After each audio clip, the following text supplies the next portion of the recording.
السلام عليكم ورحمة الله وبركاته. مرحبا في قصة جديدة بعنوان الجميلة النائمة. ابقوا معنا ولا تنسوا دعمنا.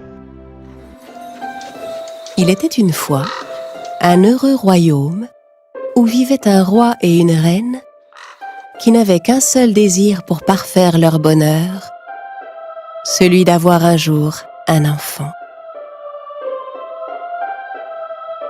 Le roi et la reine avaient bon cœur, et ils savaient au fond d'eux que leur souhait le plus cher serait un jour exaucé.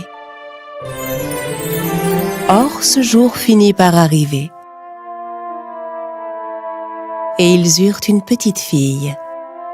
Comme elle était lumineuse comme le soleil du matin, ils appelèrent la petite princesse Aurore.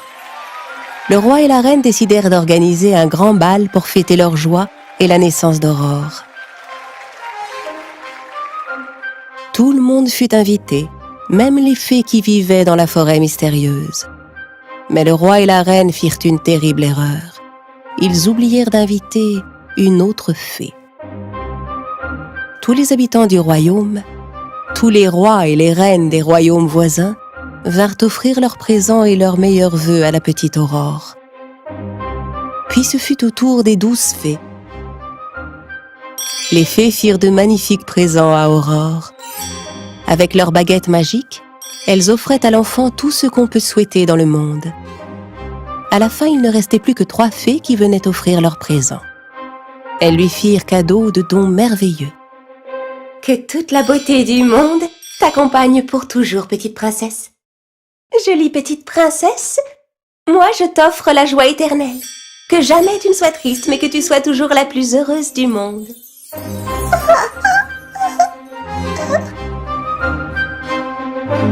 Alors que la dernière fée s'apprêtait à faire à son tour un don, une chose incroyable se passa.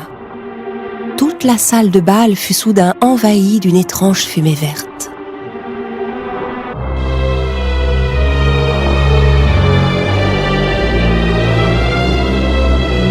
Et quand la fumée fut dissipée, la fée noire était là. Le roi demanda qui était cette fée qui venait troubler leur belle cérémonie. Mais les autres fées la reconnurent aussitôt. C'était la maléfique fée noire.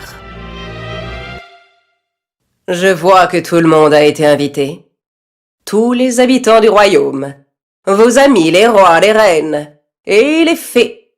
Tout le monde sauf moi, malheureusement. » Le roi s'excusa pour leur manque de politesse. Mais je ne vais pas repartir sans offrir moi aussi un présent unique à cette jolie princesse.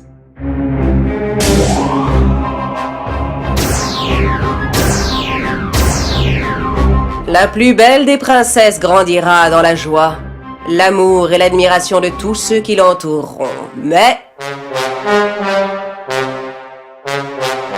le jour de son 16e anniversaire, avant le coucher du soleil, elle se piquera le doigt à la pointe d'un fuseau et en mourra.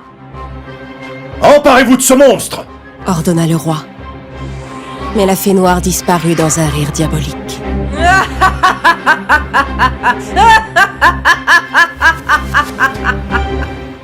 Il restait une dernière fée qui n'avait pas encore fait son don. Elle n'était pas assez puissante pour annuler le sortilège de la fée noire, mais elle fit un vœu qui pourrait au moins l'atténuer. « Je ne peux annuler ce sort, mais je peux en changer l'issue. Tu ne mourras pas quand tu te piqueras, mais tu plongeras dans un profond sommeil dont seul un baiser d'amour pourra te réveiller. Et voici mon présent. » Le roi, pour tenter d'échapper malgré tout au sortilège, ordonna que chaque aiguille, chaque fuseau, ou quoi que ce soit qui puisse piquer le doigt, soit saisi et brûlé dans la cour du château.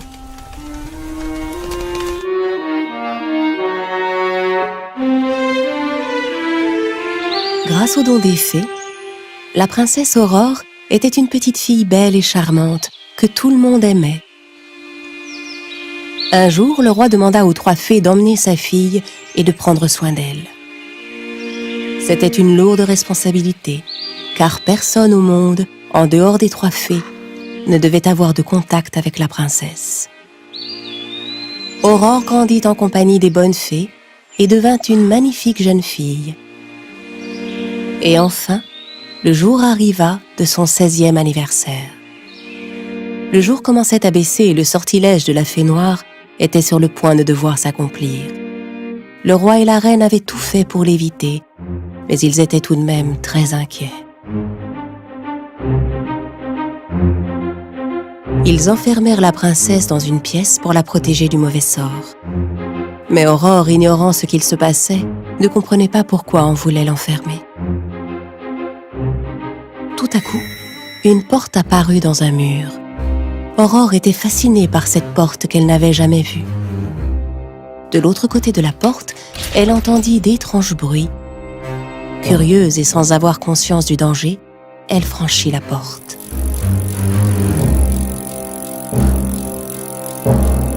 Elle arriva dans une pièce où elle vit une femme, le dos tourné, qui était occupée à coudre.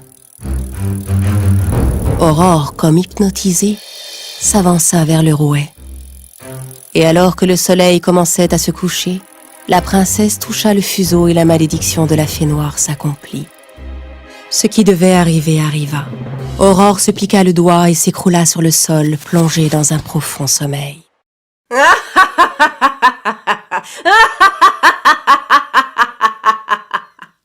Comme elle l'avait prédit, le sort de la fée noire s'accomplit aux dernières lueurs du 16e anniversaire d'Aurore. On vêtit la princesse de sa plus belle robe et on l'allongea sur un lit de fleurs. À partir de ce jour, la jeune fille fut appelée la Belle au bois dormant.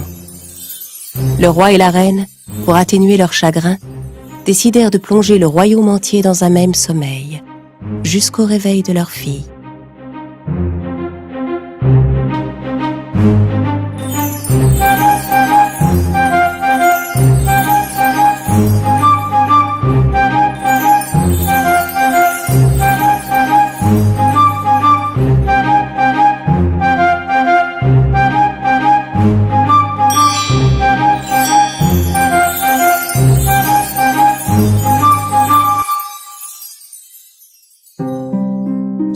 Ans passèrent. Un beau jour, un charmant prince qui passait par là aperçut le château derrière des buissons de lierre et de ronces. Ces hommes lui racontèrent l'histoire du château et de la Belle au bois dormant. Leur récit ayant piqué sa curiosité, le prince décida de pénétrer dans le château. Mais la végétation était si dense et il y avait tant d'épines qu'il n'y avait aucun moyen d'entrer. Alors il dégaina son épée et commença à couper les épaisses ronces. Se frayant un chemin au milieu des épines, il finit par arriver à l'entrée devant laquelle 2 gardes étaient endormis. Il ouvrit la porte et fut stupéfait de ce qu'il vit. Partout des gens dormaient à même le sol. Il entreprit de visiter le château. Il arriva à la chambre royale, où le roi et la reine étaient endormis sur leur trône. Puis il aperçut une porte entr'ouverte. Il entra dans la pièce. C'est là que reposait la Belle au bois dormant sur son beau lit de fleurs. Le prince s'avança vers le lit, regarda la princesse et se pencha à son oreille. « Vous êtes la Belle au bois dormant. Vous êtes si belle. » murmura le prince. Et le cœur rempli d'amour, il déposa un baiser sur son front. À cet instant, la princesse ouvrit les yeux et vit le beau prince qui la regardait. Le réveil de la princesse entraîna celui de tous ceux qui dormaient depuis 100 ans dans le château. Le roi et la reine, retrouvant leurs esprits, coururent vers la chambre de leur fille pour voir ce qu'il se passait. Et ils découvrirent leur belle Aurore éveillée et pleine de joie. Le prince demanda à la Belle au bois dormant de l'épouser. La princesse accepta avec joie. Et bien sûr, le roi donna sa bénédiction à celui qui avait sauvé sa fille et son royaume. Ils organisèrent la plus belle noce qu'on ait jamais vue.